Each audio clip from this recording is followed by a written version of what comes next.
Bendiciones, amados hermanos, que el Señor les continúe bendiciendo.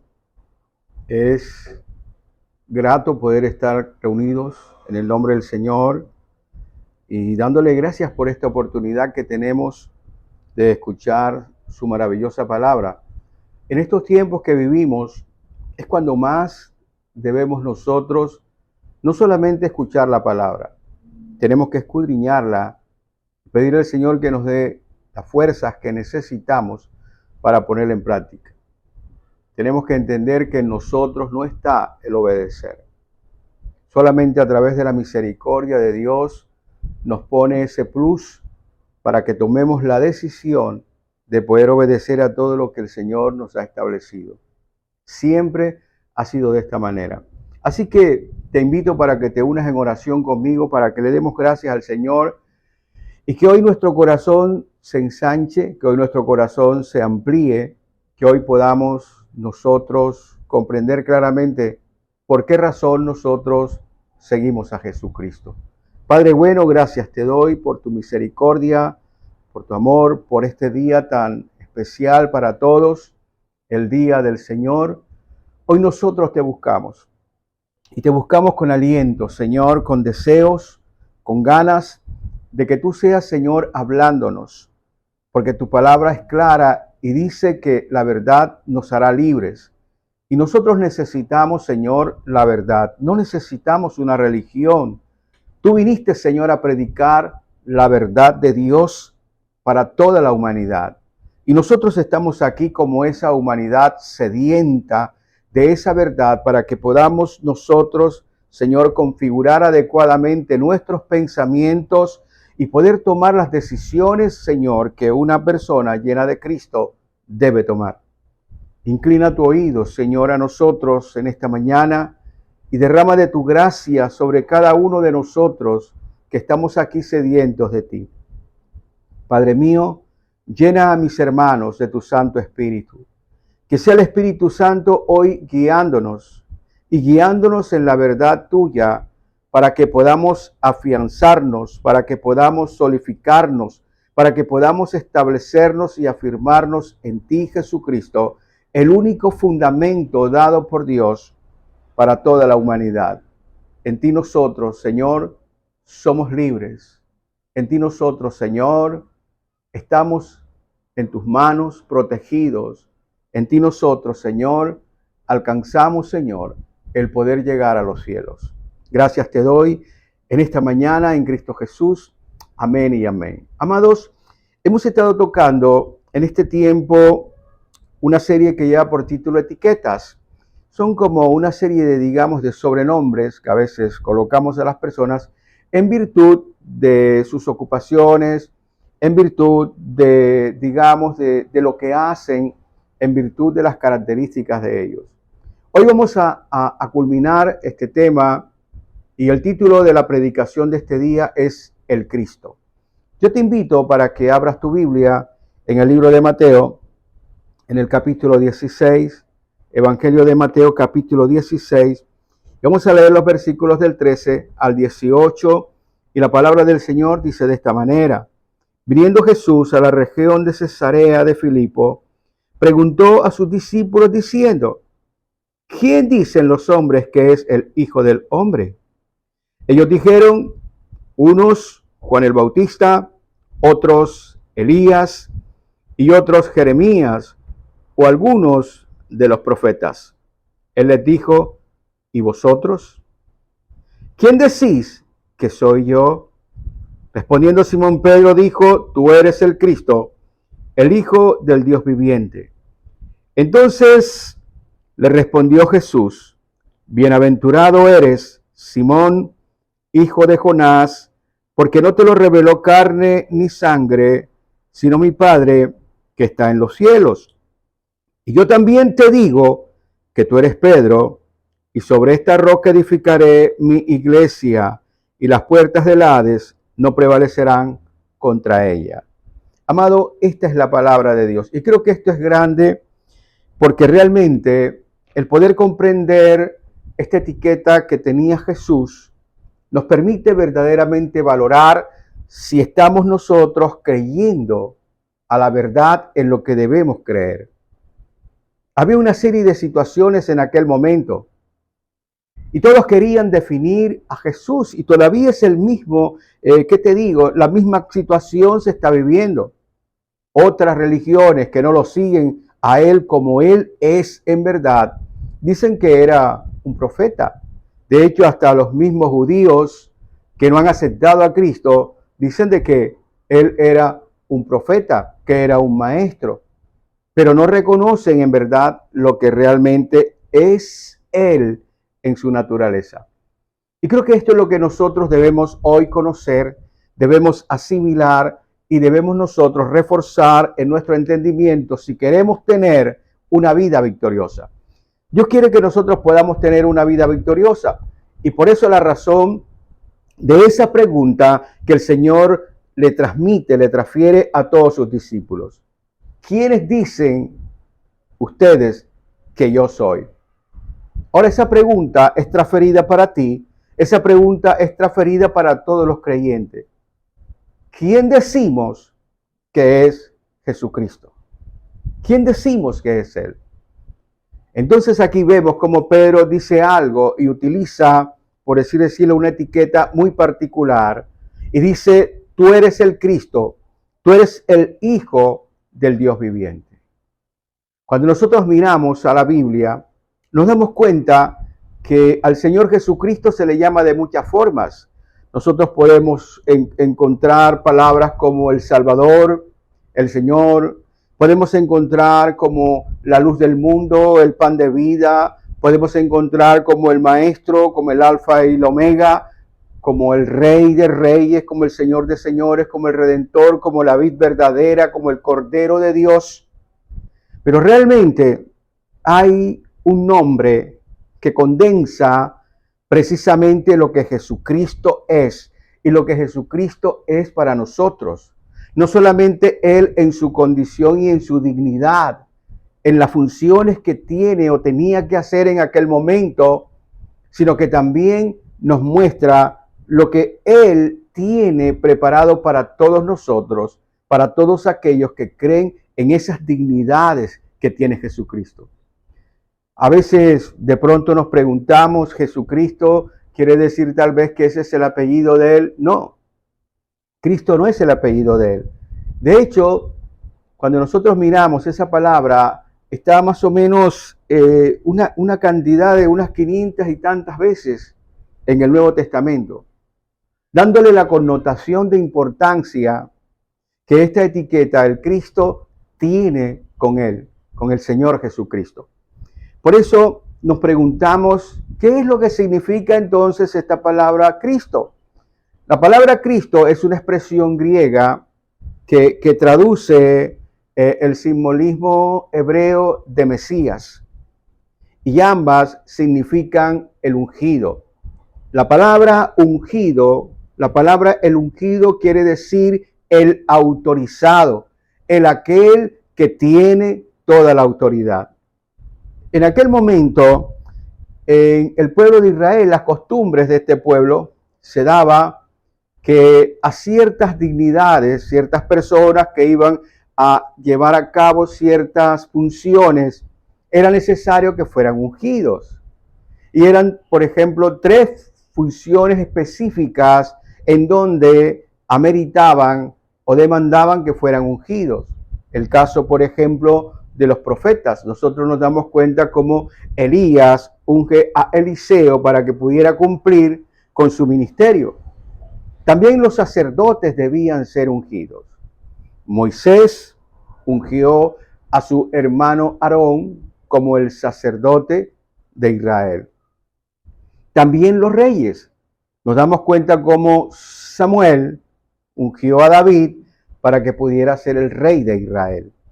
Lo que quiere decir es que estas 3 dignidades necesariamente tenían que ser ungidas porque era la manera de poder decir que ellos tenían la autoridad de Dios para poder desarrollar aquella labor.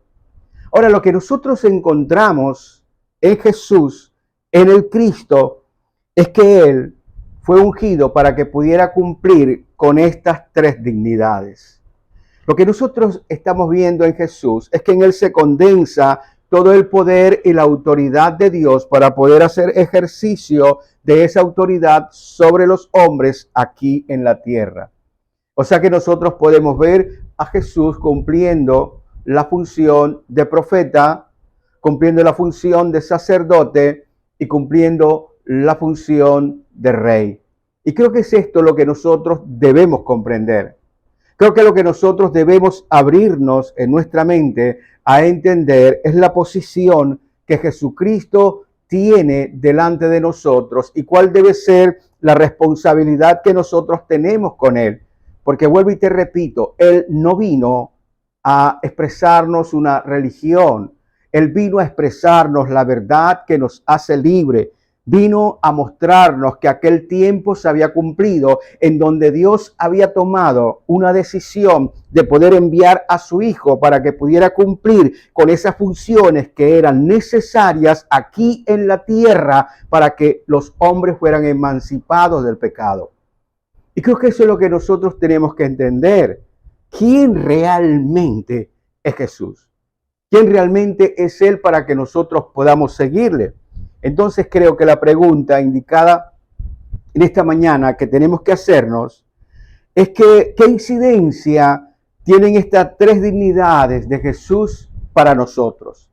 ¿En qué inciden? ¿Por qué razón tiene estas tres dignidades? Ahora, lo que te quiero decir más allá es que siempre cuando Dios establece una determinada característica o una determinada función, un determinado don o una determinada autoridad en ciertas personas, es porque son realmente necesarias. Dios sabe lo que nosotros necesitamos como humanidad. Y mientras estemos dándole la espalda a lo que Dios ha determinado, a la manera, al plan que Él tiene para esta humanidad, simplemente cada día estaremos nosotros agobiados con las malas noticias, con los levantamientos, con las guerras entre hermanos, matándonos unos a los otros, porque esa ha sido justamente la historia que nos ha rodeado. Tenemos que entender entonces, mis hermanos, en qué nos beneficia a nosotros o qué incidencia tiene en nuestras vidas estas tres dignidades para nosotros. En primer lugar, nosotros miramos a Jesús como profeta. Y como profeta, Cristo vino a declarar la voluntad de Dios. Tenemos que entender que la función del profeta es declarar la voluntad de Dios. Por eso hay que tener cuidado. A veces nosotros decimos, y lo que decimos lo decimos en el nombre del Señor, pero realmente estamos seguros que Dios quiere que nosotros digamos aquello. Ese es el gran problema. A veces nosotros hablamos y decimos cosas porque realmente nos parecen, ¿cómo te digo?, convenientes. Pero el hecho de que sean convenientes a nuestro entender no quiere decir de que sea la voluntad de Dios. Por eso cuando Jesús vino como profeta, vino a declarar precisamente la voluntad de Dios. ¿Qué quiere decir? Quiere decir que Él vino a declarar la palabra de verdad que a nosotros nos puede hacer libre. Él vino a declarar el plan de Dios. Cuando nosotros revisamos las Escrituras, por ejemplo, en Deuteronomio capítulo 18, en los versículos 28 y 29, dice la palabra del Señor, Deuteronomio capítulo 18, versículos 18 y 19, dice lo siguiente: profeta les levantaré en medio de sus hermanos como tú, y pondré mis palabras en su boca, y él les hablará todo lo que yo le mandare. Mas a cualquiera que no oyere mis palabras, que él hablare en mi nombre, yo le pediré cuentas. Amados, esta es la palabra del Señor que estaba hablando en aquel momento que iba a levantar un profeta. Un profeta que era el portavoz de la palabra de Dios. Lo que tenemos que mirar entonces nosotros es que Jesucristo es el portador de la palabra de Dios. Como profeta vino a predicar la palabra de Dios. Hay un episodio interesante cuando él está predicando el Sermón del Monte y todos quedaban maravillados por la manera como él predicaba. Y ellos decían al final, Él no predica como todos los otros. Él está predicando con autoridad, precisamente la autoridad que Dios le había entregado. Él hablaba con esa autoridad porque estaba seguro que Él estaba transmitiendo la verdad de Dios. Lo que usted y yo necesitamos es la verdad de Dios. Lo que este mundo necesita y lo que necesita para ser transformado es precisamente la verdad de Dios. Lamentablemente nosotros adulteramos la verdad de Dios. Lamentablemente nosotros le agregamos lo nuestro, lo que nosotros creemos. Y tal vez vemos las cosas desde un punto de vista de una conveniencia, amados míos. Y realmente lo que el Señor quiere es que tú puedas ver a Jesucristo como ese profeta, como ese portador de la verdad de Dios, la verdad que nosotros necesitamos.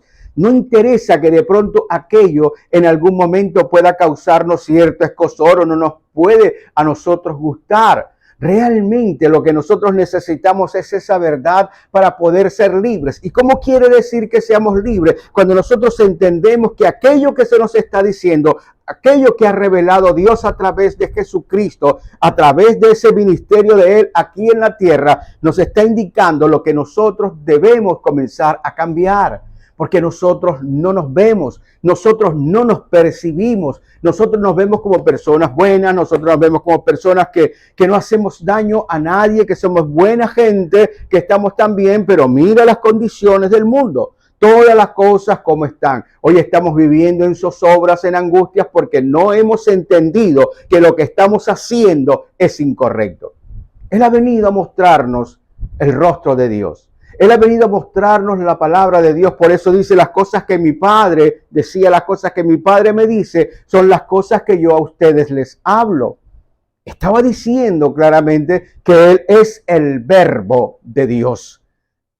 Juan lo identifica de esa manera. Desde el principio era el verbo y el verbo era con Dios y el verbo era Dios. Y ese verbo tomó la decisión de venir y habitar con nosotros, lleno de gracia y verdad. En otras palabras, lo que le quiero decir es que toda la Biblia es justamente la palabra de Dios. Toda es la palabra de Cristo, porque Él es el verbo. Él es el verbo encarnado, Él es la palabra de Dios encarnada. De tal manera que la Biblia, desde el primer libro hasta el último, es justamente la palabra de Jesucristo, porque Él es precisamente ese profeta. Y no solamente, ¿qué te digo? No solamente por decir la verdad, sino que también profetizó. Él profetizó claramente la destrucción de Jerusalén. Él estaba diciendo, oh Jerusalén, ustedes apedrean a los profetas que no están escuchando a aquellos que son enviados. Me da dolor hoy en este día porque no quedará de ti piedra sobre piedra. Es más, dijo que cuando vinieran todas estas cosas y todas estas señales, simplemente que la gente escapara porque no iba a haber allí un espacio para la misericordia. Evidentemente pasó exactamente en el año 70 después de Cristo. Jerusalén fue destruida completamente y no quedó piedra sobre piedra. La gran diáspora total. Ahora yo quiero que tú mires a lo que dijo grandemente, poderosamente, que nos debe inspirar a nosotros. Él habló de una segunda venida.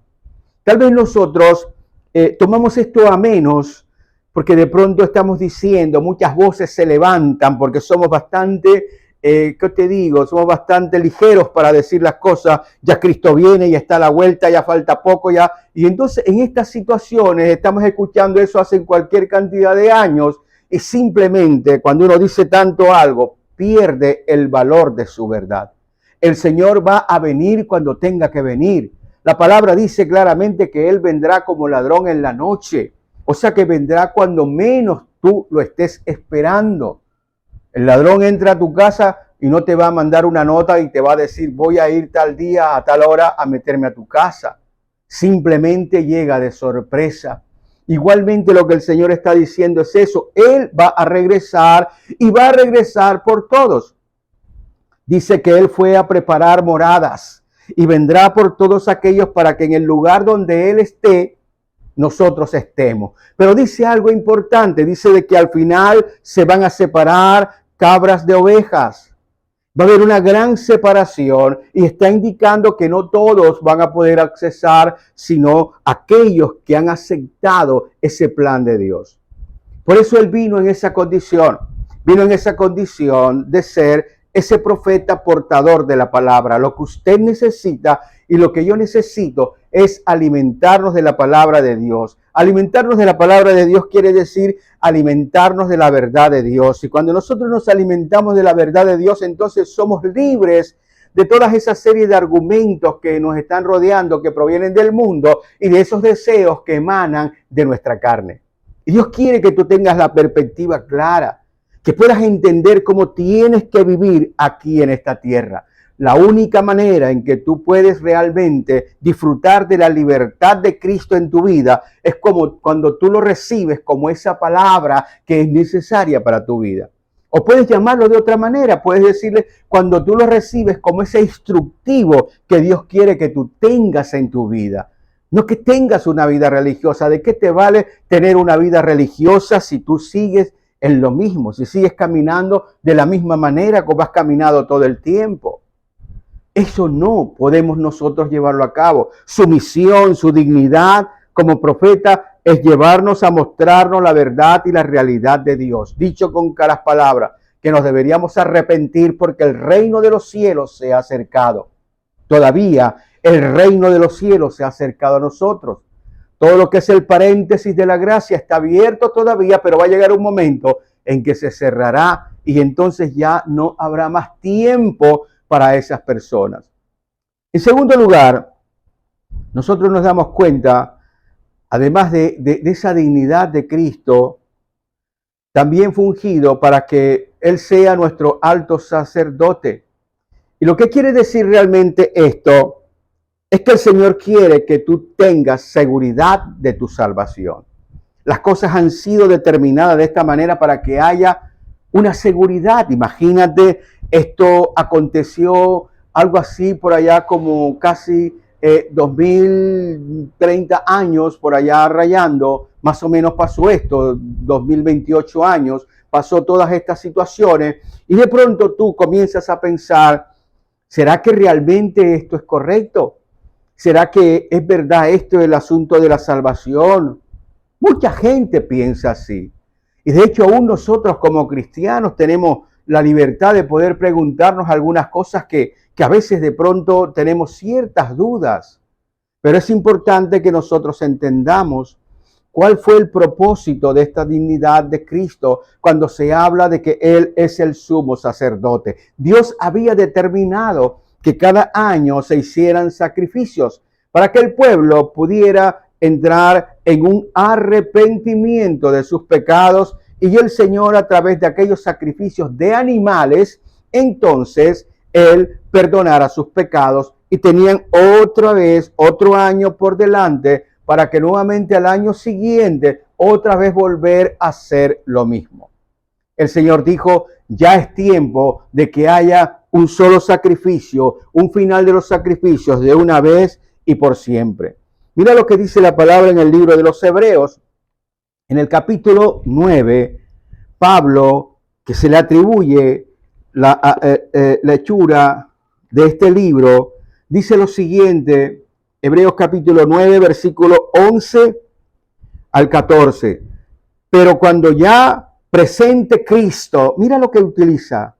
No utiliza Jesús, utiliza lo que determina su dignidad. Dice, cuando ya presente Cristo, sumo sacerdote de los bienes venideros por el más amplio y más perfecto tabernáculo.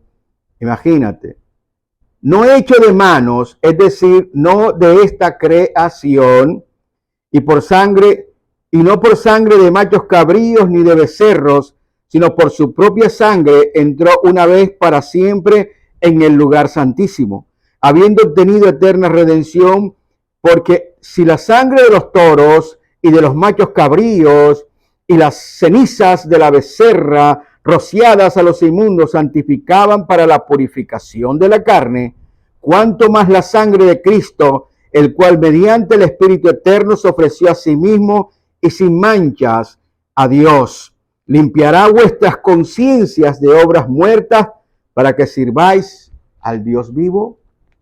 Mira lo que está diciendo. Cada año el sacerdote entraba al lugar santísimo, presentaba allí el holocausto, presentaba el sacrificio y entonces el pueblo recibía esa redención.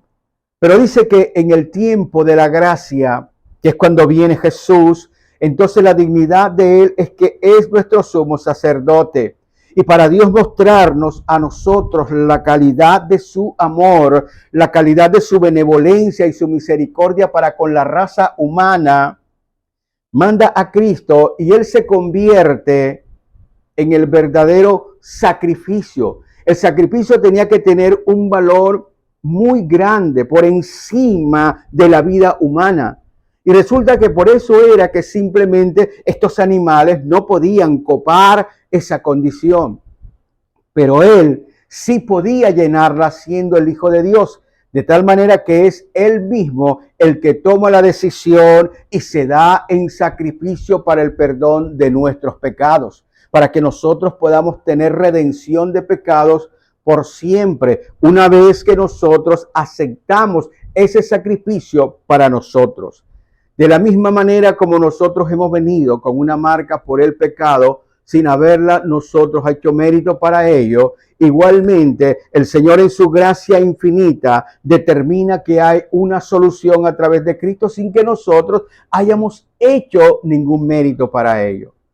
Lo que te quiero decir es que tenemos un sumo sacerdote que se ofreció y ofreció el sacrificio de su sangre. La palabra dice en Primera de Juan, en capítulo 1, versículo 7, que la sangre de Jesucristo, su Hijo, nos limpia de todos pecados. Fíjate lo que las demás religiones establecen. Las demás religiones están hablando, si tú entras a mirar lo que cree el resto de las religiones del mundo, ellos están hablando de una especie de un reemplazamiento. Dicen que los pecados no se pueden borrar. La palabra dice que Él los sumergió en lo profundo del mar. Allí están sumergidos nuestros pecados a través de esa redención de Cristo. La palabra redención quiere decir a través de que Él pagó el precio que tenía que pagar para que nuestros pecados quedaran completamente anulados. Por eso la palabra dice que de modo que el que está en Cristo, nueva criatura es, y las cosas viejas han pasado y ahora todas van a ser hechas completamente nuevas. Lo que quiere decir es que esa condición se pierde. Ahora lo que la palabra nos está diciendo a nosotros es que con Cristo obtenemos el perdón y el olvido de esos pecados. Mira lo interesante. Las demás religiones, ¿sabes qué piensan? Las demás religiones piensan en que no se puede realmente borrar los pecados. Entonces tenemos que hacer reemplazamiento. Y comenzamos a hacer cosas, obras buenas, quieren decir. Entonces, si has hecho unas cosas malas, entonces tienes que hacer cosas buenas para que tú puedas equilibrar. Realmente están haciendo depender la salvación de los, digamos, de las decisiones del hombre mismo. Y no se puede resolver ese asunto de esta manera. Dios ha determinado un plan a través de su Hijo. Y realmente la fórmula para poder nosotros ser redimidos, ser adquiridos, ser comprados de la condición de pecadores, ser limpiados de ese pecado, es a través de aceptar el sacrificio de Cristo para nosotros. Ese sacrificio que es eterno y es permanente delante del Padre, que no se hizo en un tabernáculo hecho por manos humanas, sino que se hizo en el tabernáculo divino del Espíritu de Dios, que se derramó sobre la tierra en aquel momento para que toda la humanidad, escúchame bien, no solamente aquellos que estaban allá, toda la humanidad pudieran tener la solución al gran problema que tiene el hombre, que es el pecado. Por eso Jesús es ese sumo sacerdote. Y nosotros tenemos que darle gracias a Dios porque nosotros hemos tenido la iluminación del Espíritu de Dios para poder nosotros afirmarnos, afianzarnos y poder postrarnos delante de su presencia, pidiéndole al Señor que nos haga partícipe de ese sacrificio suyo que hizo en la cruz y que fue tan agradable a Dios y que nos demostró a través de la resurrección de entre los muertos. Es la manera como podemos entender, y tenemos que entender con claridad. Si Él hubiese muerto y se hubiese quedado allí en la tumba, entonces no tendría sentido, no sabríamos si verdaderamente aquel sacrificio pudo copar, digamos, la exigencia de Dios por el pecado de la humanidad. Pero cuando Él es levantado al tercer día de entre los muertos, lo que el Señor nos está diciendo a nosotros es que había aceptado ese sacrificio y que ese sacrificio era para una nueva oportunidad para toda la tierra. Por eso la palabra nos muestra algo interesante en la prédica del apóstol Pablo. Pablo predicó en una iglesia en Corinto y esta iglesia estaba constituida, de acuerdo a lo que leemos, por personas que habían tenido, ¿cómo te digo? Digamos, habían tenido historias que no eran muy gratas. Y él quería animarlos, que pudieran entender por qué estaban allí delante de él y que pudieran entender que la decisión que habían tomado era la decisión correcta, la decisión que ellos tenían que haber tomado, porque esa decisión los iba a convertir en personas completamente diferentes. Mira en tu Biblia, en 1 Corintios, en el capítulo 6, y leamos simplemente del versículo 9 al 11. ¿No sabéis que los injustos no heredarán el reino de Dios?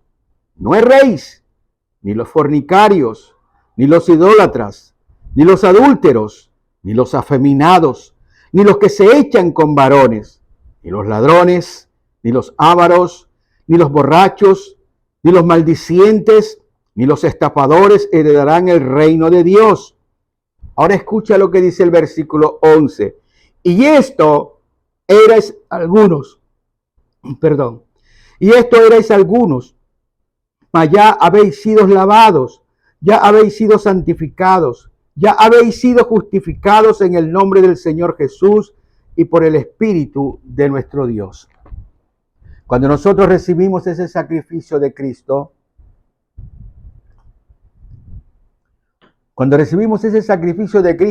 entonces nosotros somos lavados, somos justificados. Quiere decir de que el Señor nos representa. Cuando dice la palabra justificarnos, quiere decir de que el Señor aprueba todas las cosas malas que hicimos. Simplemente somos declarados justos en virtud del sacrificio que Cristo hizo por nosotros, y porque nosotros hemos aceptado ese sacrificio, ahora el Señor no nos mira a nosotros directamente, sino que nos mira a través del sacrificio de Cristo, porque Él nos representa. Él es el Hijo del Hombre, es el representante de la raza humana. Y entonces nosotros tenemos que darle gracias a Dios porque realmente entendemos que el cristiano no hace buenas obras para salvarse. El cristiano no hace esas buenas labores para poder salvarse. Él hace las buenas labores porque ya es consecuencia de esa salvación que él tiene en su corazón. Ya la conducta del cristiano para hacer obras buenas no está en el sentido de que hacemos obras buenas para salvarnos, sino que nosotros hacemos las obras buenas porque somos salvos. Esa es la característica. Eso nos muestra que nosotros somos completamente diferentes y que estamos caminando en la salvación de Cristo. La tercera dignidad del Señor dice que también fue ungido para Él ser nuestro Rey. Y esto es increíble. Yo quiero que tú le prestes atención. Cuando hablamos, por ejemplo, de la posición de un rey, estamos hablando de una autoridad a la cual nosotros tenemos que sumirnos. Tenemos que estar bajo esa autoridad. Y tal vez allí es donde nosotros de pronto fallamos. A nosotros nos gusta que en la palabra de Dios nos encontremos que Dios nos ama, que está con nosotros, que hace milagros. Es increíble. Todo eso nos gusta. Es más, nos gusta cuando nos dice, te estoy salvando para que no vayas al infierno, para esto, lo otro. Nos encanta. Pero cuando hablamos aquí realmente del criterio de la obediencia a un rey, de pronto allí es donde tenemos más problemas. Por una sencilla razón, nosotros siempre queremos acomodar las cosas a nuestra manera. Queremos acomodar las cosas a como nosotros las vemos. Es su naturaleza, es mi naturaleza, y por eso el Señor habla de humillarse. ¿Qué quiere decir humillarse? Quiere decir simplemente de que nosotros reconocemos que no sabemos todo, que no tenemos control sobre todo, que no pensamos completamente correcto todas las cosas, que necesitamos que nos estén ayudando en esta luz que Él nos permite tener para que podamos tomar decisiones adecuadas a todas las situaciones que nos rodean. Humillarse es precisamente reconocer que nosotros no somos perfectos. Humillarse quiere decir reconocer que nosotros necesitamos que Dios nos guíe. Y ese es el problema que a veces tenemos con respecto de la obediencia. Es más fácil que nosotros apliquemos el principio de la preferencia. ¿Cuál es el principio de la preferencia? Bueno, el principio de la preferencia es aquel que hace que yo haga y obedezca aquellas cosas que me satisfacen, aquellas cosas que yo puedo entender que sí, son valederas y hay que hacerlas, pero aquellas que de pronto me parecen que no, entonces todo aquello que me cargue con amargura de espíritu, simplemente prefiero no hacerlo. Y creo que realmente en la iglesia cualquier cantidad de personas están en ese plan.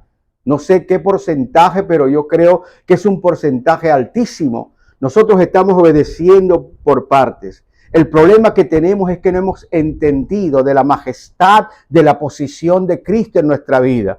Es fácil aceptar al Cristo que me perdona, es fácil aceptar el Cristo que me predica la palabra, es fácil eso, pero es muy difícil aceptar la obediencia que yo le debo al Señor.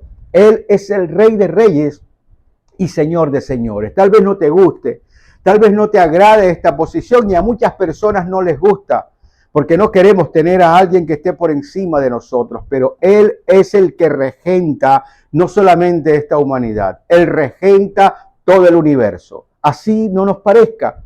Y entonces cuando vemos esta condición de Cristo, justamente dice de que debemos obedecer al Rey. Hay una palabra estupenda. Hay una palabra que realmente habla con claridad acerca de esto, independientemente de lo que la gente crea o deje de creer. Y está en el libro de los Efesios, el Filipenses, carta a los Filipenses en el capítulo 2, del versículo 9 al 11, por lo cual Dios también le exaltó hasta lo sumo y le dio un nombre que es sobre todo nombre, para que en el nombre de Jesús se doble toda rodilla de los que están en los cielos y en la tierra y debajo de la tierra, y toda lengua confiese que Jesucristo es el Señor, para gloria de Dios Padre. ¿Sabes? Llegará el momento en que toda lengua confesará y toda rodilla se doblará delante de Él. Y creo que esto es justamente lo que Pablo estaba diciendo. A veces nosotros podemos aceptar a Cristo en ciertas áreas y para ciertas áreas de nuestra vida, pero no estamos realmente aceptando a Cristo en su soberanía sobre nuestra vida. Y por eso es que hay demasiados, cristianos con fracasos en sus vidas, porque estamos obedeciendo simplemente aquello que realmente nos parece conveniente, aquello que de pronto no me priva de aquellas cosas que yo quiero seguir haciendo, que quiero seguir practicando. Lo primero que tenemos que entender que la autoridad suprema que tiene el Señor como soberano indica a las claras que yo tengo que ponerme bajo su tutela, bajo su dirección, bajo la obediencia, porque si Jesús entregó su vida por mí, hizo todo por mí, todo lo que ha hecho por todos nosotros, ¿qué es lo menos que tenemos que hacer? Y esto es lo que quiere decir que Cristo tiene toda la autoridad para decirnos a nosotros qué hacer. Entiéndelo. Él tiene toda la autoridad para decirnos lo que tiene que usted y yo hacer. Ahora, si nosotros aceptamos la soberanía de Cristo sobre nuestra vida, si aceptamos a Jesús como nuestro Rey, entonces, ¿qué tenemos que hacer? Tenemos que entender que si Jesús es nuestro Rey, todo lo que nosotros poseemos le pertenece. Todo. Usted, talentos, dones, capacidades, las cosas materiales que puede usted obtener, porque la vida que usted tiene, Él a usted se la ha dado. Entonces no tenemos nada de qué jactarnos nosotros. Perdemos la jactancia porque sabemos que todo lo que poseo es de Él y todo es para la gloria de Él. Si vivo o muero, es para la gloria de Dios. Y tal vez de pronto esas ideas a nosotros como que no nos encajan perfectamente. Y creo que tenemos que mirar si Él es nuestro Rey, si Él es nuestro Señor, yo soy suyo. Entonces quiere decir que yo tengo que buscar las formas de poder servirle a Él. Si Él es mi Rey y yo estoy bajo su condición, bajo su protectorado, lo que quiere decir es que entonces yo tengo que tener formas de poder servirle. Por eso el Señor dice que es más grande el que sirve que aquel que es servido. Y Él quiere que nosotros podamos tener esa mentalidad. Estamos para servirle a nuestro Rey. Él quiere que hables de Él y quieres que hables del amor que tú le tienes a Él. Tenemos que hacerlo. Por eso Él nos envió a que nosotros podamos compartir el evangelio de la gracia de Dios. Tenemos que hablar del amor de Dios, tenemos que hablar de Jesucristo, porque es nuestro Rey. La obediencia a Él implica que estamos aceptando su autoridad. A veces, mi hermano, nosotros queremos que el Señor nos provea, que el Señor nos bendiga, pero nosotros no obedecemos las cosas que tenemos que hacer como hijos de Dios. Yo espero que esta palabra pueda abrir tu corazón, pueda abrir tu entendimiento, porque si comprendes que Él es tu Rey, entonces tú tienes que hablar de tu Rey de la mejor manera posible a la mayor cantidad de personas posible. Además, tienes que evitar avergonzarlo con tus palabras, con tus acciones, con tus actitudes, y debes tratar de amar a los demás, incluyendo a tus enemigos, porque tu Rey justamente te dio el ejemplo de poder dar la vida aún por sus enemigos. Esa es la condición. Tal vez de pronto en nuestra mente racional no cabe. Entiéndelo, y yo comprendo. Son nuestras emociones que se levantan. Son ese estado de pronto de, ¿qué te digo?, de enojos, de iras que tenemos dentro, que tal vez no permiten y decimos, pero ¿cómo es posible que yo voy a amar a una persona que me hizo daño? Es que estás mirando mal el asunto. Tienes que mirar la pobreza que hay en esa persona que te ha hecho daño y entonces te darás cuenta que realmente tu opinión comenzará a cambiar y entonces entenderás que esa persona es más digna de misericordia que de odio. Entiéndelo. Entonces, creo que nosotros si realmente aceptamos la soberanía del Señor en nuestra vida, tenemos que mostrarlo. Tenemos que mostrar, ¿qué te digo?, comportamientos completamente distintos a lo que hemos estado teniendo, porque estamos viviendo para su complacencia. Usted y yo tenemos que vivir para la complacencia de nuestro Rey. Tenemos que complacerlo. Y créame que las cosas que tenemos que hacer para nuestro Rey van a ser mejores, van a dignificar más nuestra vida, van a hacer de nosotros mejores personas. El problema es que todavía tenemos una cantidad de ideas mentalizadas del mundo y parece que hacer ciertas cosas suenan como que de pronto a esclavitud o que no tenemos la libertad de poder ser nosotros y estamos completamente equivocados. Nosotros somos verdaderamente cuando estamos en las manos de Dios, cuando nos ponemos en Él y para Él y cuando aceptamos esa autoridad de nosotros. Por eso nuestro Rey va más allá. Él va más allá de lo que nosotros merecemos. Y creo que nosotros podemos medirlo a través de ¿qué te digo?, de las palabras que el Señor Jesucristo pronunció aquí en la tierra. Amado, las palabras no se las lleva el viento. Las palabras tienen un efecto. Y cuando Él declaró cosas, era para que pudiéramos nosotros entender lo que nuestro soberano, lo que nuestro Rey, lo que nuestro representante en los cielos nos estaba diciendo a lo que nosotros teníamos, por así decirlo, derecho, a lo que nosotros podemos esperar del reino de los cielos. Él dijo claramente que el Hijo del Hombre no vino a ser servido. Escuche bien, Él dijo que el Hijo del Hombre no había venido a ser servido, sino para servir y para dar su vida como rescate por muchos. Eso está en Mateo capítulo 20, versículo 28. Lo que quiere decir es que un buen rey realmente protege y provee para su pueblo. Un buen gobernante protege y provee para su pueblo. Un rey de la condición de Cristo no solamente está pidiendo adoración. ¿Sabes? He escuchado por ahí a veces una serie de explicaciones como que Dios es un poco narcisista que quiere que lo adoren y lo alaben. No, mi hermano, Dios no es eso. Tenemos que abrir nuestra mente para que podamos entender que lo que quiere es que tengamos un recorrido adecuado y que podamos apreciarlo y verlo tal cual como es Él. Por eso, cuando Él habló, lo dijo justamente de las cosas que nosotros necesitamos. Y Él dijo ciertas frases como la siguiente. Es por eso que Jesús dijo esto, escúchame bien. Venid a mí, todos los que estáis trabajados y cargados, y yo haré descansar a ustedes vuestras almas. Mateo capítulo 11, versículo 18.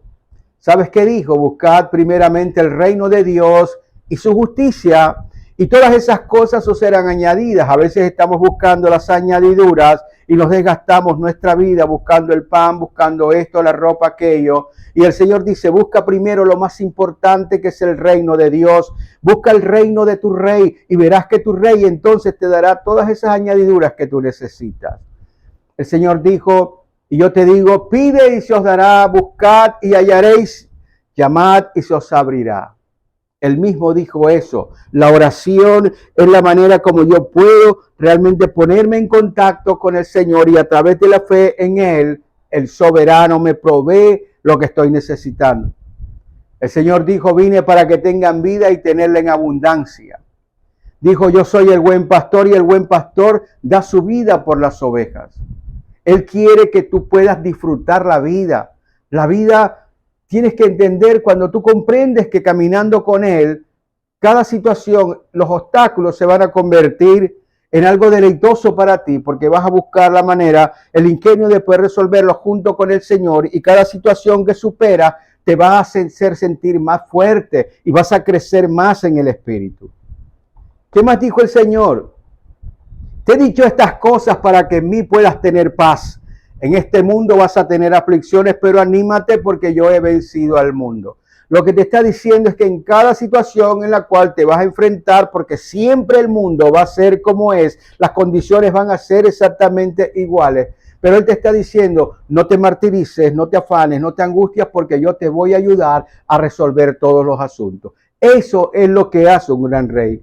Mira lo que dijo también, no se turbe vuestro corazón. Creed en Dios, creed también en mí. En la casa de mi Padre muchas moradas hay, y si así no fuere, yo os lo hubiese dicho. Yo voy pues a preparar lugar para vosotros, y si me fuere, os prepararé lugar, y vendré otra vez, y tomaré a mí y los tomaré a mí mismo, para que donde yo estoy, vosotros también estéis. ¿Qué te quiere decir eso? No estás viviendo solamente para estar una estancia aquí en la tierra. Este estuche es prestado. Simplemente lo hemos adquirido en el vientre de nuestra madre, pero el Espíritu, el Señor, es el que lo provee. Y aquí estamos, llegará un momento en que nosotros lo entreguemos y nosotros volaremos a buscar al Señor donde vamos a estar. Y Él vendrá en su venida y vendremos con Él a buscar la iglesia que se encuentra en ese momento acá. Por eso, mi amado, todo lo que el Señor nos está mostrando es grandes bendiciones. 3 dignidades. Ese nombre Cristo está implicando 3 cosas importantes. Es el que habla la verdad de Dios, el profeta. Es el que hizo el sacrificio que nosotros necesitamos como humanidad. Él es el sacerdote. Y Él es el rey. El rey que merece la obediencia, pero también el rey que nos protege y nos provee. Pero la única manera para que tú puedas accesar a todo esto es cuando tú le perteneces. Es cuando tú le dices, Señor, yo necesito de ti y yo reconozco que tú eres el Cristo, el Hijo del Dios viviente, y yo quiero ser edificado en esa verdad, porque esa es la verdad. La palabra dice que sobre esa verdad, de esas dignidades de Cristo, lo que dijo Pedro, tú eres el Cristo, sobre esa verdad de quién era Él, va a edificarse la iglesia. Nosotros tenemos que tener claro esto. Nos edificamos porque tenemos la palabra verdadera. Nos edificamos porque tenemos el sacerdote verdadero. Nos edificamos porque tenemos al Rey de Reyes y Señor de Señores. Así que tú tienes que decidir si quieres aceptar a Jesucristo en tu corazón verdaderamente, porque no se trata de decir cosas, porque acuérdate lo que dice la palabra, este pueblo de labios me honra, pero lejos estoy de su corazón. Se trata de que tú puedas decir, Señor, yo quiero que hoy seas el dueño de mi vida. Él vino para eso. Amado, únete conmigo en esta oración. Señor Jesucristo, he escuchado, Señor, atentamente esta predicación. Ahora entiendo esa condición, esa etiqueta tuya de llamarte el Cristo. Eres el ungido. Eres el que tiene esa autoridad, Señor, dada por Dios. Esa autoridad para desarrollar esas tres dignidades. El único que ha podido tener y debe tener esas tres dignidades eres tú. Eres, Señor, mi profeta, porque me hablas la palabra de vida, la palabra de verdad que me emancipa, Señor, de mi pasado, de mis errores, de todo aquello incierto que no había entendido. Es tu verdad la que me hace libre. Tú eres, Señor mío, el sacerdote que me ha dado salvación. Hoy, Señor, yo acepto tu salvación, Jesucristo. Soy pecador. Te pido perdón por mis pecados y te pido, Señor, que tú me perdones todos los pecados, que tú me recibas, Señor, en tu santo reino, Padre mío, que me perdones, que me laves, que me limpies y que me des de tu espíritu. Yo te acepto, Señor, como mi Señor y como mi Salvador, pero también te acepto como mi Rey. Tú eres el Rey eterno y yo, Señor, prometo hoy delante de ti con todo mi corazón obedecerte en todo lo que tú me digas. Y también, Señor, yo estoy, Señor, gozoso por saber que tú proveerás, Señor, para toda necesidad que yo pueda tener aquí en esta tierra. Por favor, bendice a mis hermanos, cuídales, guárdales y que esta palabra de hoy prospere en sus vidas. Ahora entendemos por qué Él es el Cristo, el Hijo del Dios viviente, porque Él realmente nos representa como profeta, nos representa a nosotros, nos da allí como sacerdote y como nuestro Rey. Bendito es el Señor, bendito el que viene en nombre del Señor. Gracias, Jesús. Unánime juntos, en el nombre de nuestro Señor Jesucristo, decimos amén, amén y amén. Gracias, mi hermano, por tu atención. Por favor, difúndelo, compártelo. Estoy seguro que habrá personas que desearán escucharlo. Que el Señor te bendiga, que Dios te guarde, que tengas un resto de semana llena del poder de Dios, de la bendición de Dios. Que el Señor bendiga tu casa, que bendiga a tus hijos, que bendiga a tu familia. Hasta siempre. Bendiciones, mis hermanos.